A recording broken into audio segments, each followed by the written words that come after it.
ಪ್ರವಾದಿ ಯೂಸುಫ್ ಅಲಿ ಇಸ್ಲಾಂ ಚಿಕ್ಕ ವಯಸ್ಸಿನಿಂದಲೇ ಒಳ್ಳೆಯ ಗುಣಗಳಿದ್ದವರು. ಆದರೆ ಇದನ್ನು ನೋಡಿದ ಅವರ ಸಹೋದರರಿಗೆ ಅವರ ಮೇಲೆ ಅಸೂಹೆ ಹೆಚ್ಚಾಯಿತು.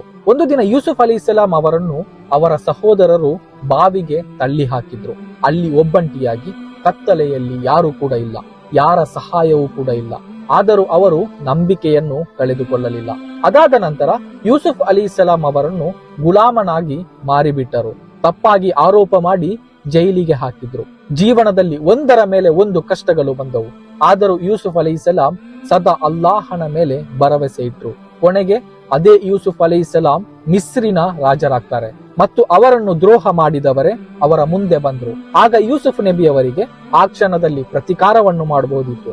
ಆದ್ರೆ ಅವರು ಹೇಳಿದ್ರು, ನಾನು ನಿಮ್ಮನ್ನು ಕ್ಷಮಿಸಿದ್ದೇನೆ. ಆದ್ದರಿಂದ ನಿಮ್ಮ ಜೀವನದಲ್ಲಿ ಕಷ್ಟಗಳು ಬಂದ್ರೆ ಅದು ಅಂತ್ಯ ಅಲ್ಲ, ಅಲ್ಲಾಹು ನಿಮ್ಮನ್ನು ಎತ್ತರಕ್ಕೆ ಎತ್ತುವ ಪ್ರಾರಂಭ. ಸಹನೆ ಇಡಿ, ನಂಬಿಕೆ ಇಡಿ, ಒಂದು ದಿನ ನೀವು ಗೆದ್ದೇ ಗೆಲ್ತೀರಾ.